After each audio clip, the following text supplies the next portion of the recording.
Fofocas e calúnias dentro da igreja são mais perigosas do que você imagina. Elas destroem ministérios, afastam vidas de Deus e causam divisões irreparáveis.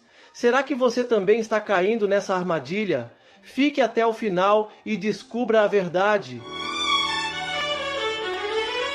Fofocas na igreja. O perigo real. Graça e paz, amados irmãos. Que a bênção e a misericórdia do Senhor estejam sobre a sua vida e a sua casa. Hoje quero compartilhar uma mensagem muito importante com você, baseada na palavra de Deus. Em Provérbios 16, 28, a Bíblia nos adverte: o homem perverso espalha contendas, e o difamador separa os maiores amigos. As calúnias e as fofocas dentro da igreja são como um veneno que destrói relacionamentos, enfraquece ministérios e pode afastar até mesmo os escolhidos de Deus. O perigo é real, mas poucos enxergam. Antes de começarmos, quero pedir um favor especial a você, nosso querido espectador.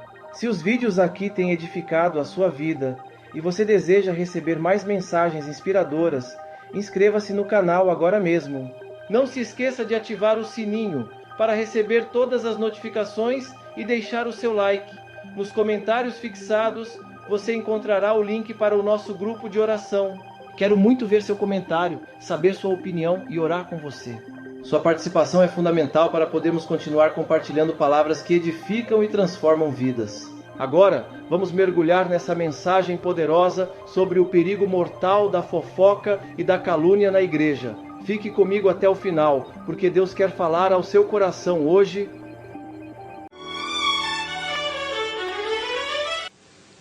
Há 20 anos atrás, eu fazia parte de uma mesa, numa associação. E eu vi uma das histórias mais tétricas que eu já vi na minha vida. E pode ser que alguns de vocês já tenham ouvido essa história aqui entre vocês. E se já ouviram, vão lembrar comigo essa história com dor. Uma certa ocasião, numa igreja de um certo lugar no Brasil, uma mocinha pediu licença para conversar lá na frente, no microfone.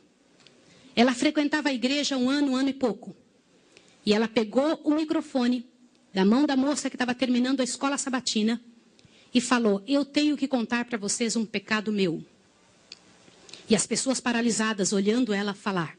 E ela disse: eu quero contar para vocês. Estava ali na igreja naquela hora, o pastor se arrumando ali, ajeitando alguma coisa. A esposa do pastor com os 2 filhos, mais ali no lado da esquerda, da minha esquerda. E a igreja toda ali junta. Vocês sabem que entre a escola sabatina e culto a igreja fica bem cheia?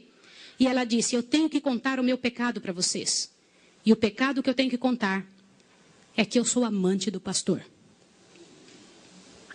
Na hora que ela disse isso, a esposa do pastor desmaiou ali na hora. E os filhos correram para acudir. E o pastor veio para ela e falou assim: o que você está falando? Você enlouqueceu? Que isso, menina?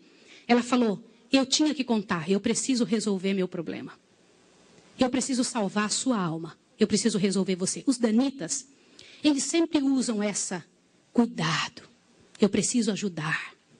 Sempre usam a palavra da ajuda, viu? E naquele momento a igreja toda ficou em alvoroço. Eu não preciso dizer que não houve culto. Não houve culto. Não conseguiram fazer o culto. A esposa do pastor foi levantada dali, foi levada lá para fora. O pastor não sabia o que fazer. Começou a dizer: irmãos, por favor, isso é um grande mal entendido. Ela dizia: não é, meu bem. Eu precisava dizer, eu tenho que salvar você e tenho que salvar a mim. E ela foi levada para um quartinho, a esposa do pastor foi atrás e começou a conversar com ela, e falou com ela, e foi um alvoroço muito grande. E ela disse: olha, eu vou te provar que isso é verdade. Nós combinamos que ninguém nunca ia saber, foi uma coisa muito bem feita, mas eu preciso te contar. E falou para a esposa do pastor: prestem bem atenção no que eu vou dizer. Falou: só tem uma maneira de você me acreditar, vem aqui. O seu marido tem uma marca na genitália dele. E a marca é assim, assim, assim. E a esposa olhou para ela e acreditou nela na hora. Sabe por quê? Porque aquele pastor nunca tinha tido contato sexual com nenhuma pessoa, só com sua esposa. Eles se casaram virgens. E ela disse: ninguém sabe disso. Como é que essa moça sabe? Consegue imaginar o que é isso? E ela também nunca tinha contado isso para ninguém. E ela pegou a esposa do pastor, passou a acreditar. E ela contou detalhes sobre o corpo do pastor, detalhes sobre ele, até de coisas que ele falava enquanto dormia. Preste atenção. Eu não preciso dizer para vocês que aquele casamento acabou. A igreja todinha daquele pastor entrou num estado de bancarrota que vocês não têm ideia. Uma palavra, como diz Tiago, pode estragar a vida de uma pessoa para sempre. Sabe quantos anos se passou dessa história? Até que eu fiquei sabendo, isso foi há 20 anos atrás que eu fiquei sabendo. Já tinha se passado 20 anos que isso tinha acontecido. Por que eu fiquei sabendo dessa história? Foi numa mesa, numa comissão, numa associação. O presidente um dia nos chamou e disse o seguinte: irmãos, eu preciso da ajuda de vocês e oração por algo. O que foi? Há 20 anos atrás aconteceu a história de um pastor e contou toda a história para nós. Foi numa igreja assim, assim, assim, e nós tiramos a credencial desse pastor. E esse pastor foi para um sítio e ficou sozinho. A esposa dele é casada, tem outros filhos, está vivendo a vida dela. Mas eu fui chamado, olha o presidente nos contando. Eu fui chamado há alguns dias na casa de uma senhora com os cabelos todos brancos morrendo de câncer. E essa mulher morrendo de câncer pediu muito para falar com o pastor. Mas tinha que ser o presidente da igreja adventista. E eu fui até lá porque eu sou o presidente. Quando eu cheguei lá, a mulher me contou que ela tinha sido a moça que tinha falado aquilo do pastor. A amante, a suposta amante do pastor. E ela contou para o presidente que ela havia inventado toda essa história. Mas como que ela sabia dos detalhes do corpo do pastor?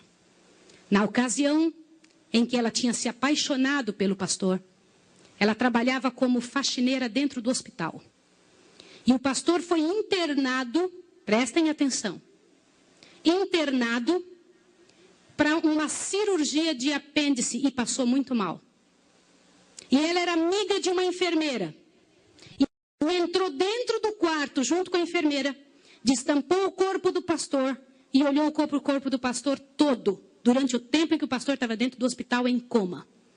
E quando o pastor falava algumas coisas, ela ouviu o que o pastor falou e ela olhou os detalhes do corpo do pastor e guardou. Satanás plantou na cabeça dela 1 ano e ela formulou e acabou com a vida do pastor. E o presidente pegou uma credencial, foi lá no sítiozinho onde o pastor o coitado daquele pastor, o caluniado estava. E ele chegou para ele e falou, junto com uma comitiva dos irmãos: pastor, eu vim aqui te entregar a sua credencial de novo, nós descobrimos que era mentira. Sabe qual foi a resposta do pastor, irmão? O pastor disse assim: vocês me devolvem minha família e meus filhos também? Vocês me devolvem minha reputação? Se vocês não devolverem junto, eu prefiro ficar aqui. E esse pastor, uns dias atrás, eu soube que ele morreu lá naquele lugar. Quem foi a assassina daquele pastor? Não foi só aquela mulher, foram todos que falaram junto. Porque, gente, quando acontece um inferno desse, uma multidão de gente sofre, uma multidão de gente machuca, fica machucado. Meus irmãos, vocês me perdoem ter que falar sobre isso, mas é verdade. Existem muitos lugares que eu tenho muito medo de pregar, mas eu vou igual se me chamam.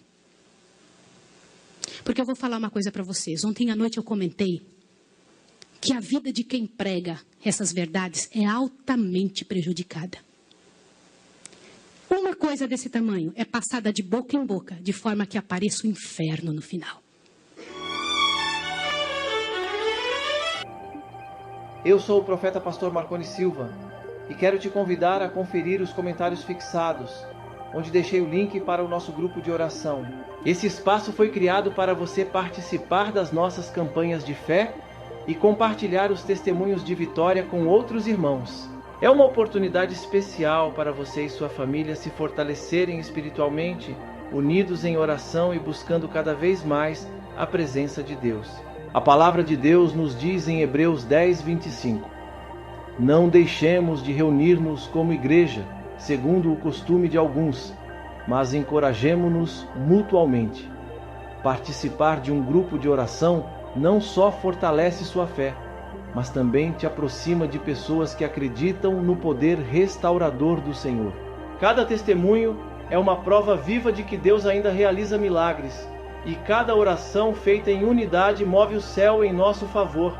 Então, permaneça firme na sua jornada espiritual. Continue buscando a presença de Deus e se fortalecendo através da oração. Nos vemos no próximo vídeo. Que a graça e a paz do Senhor estejam sempre com você e sua família, trazendo bênçãos e proteção em cada passo do caminho.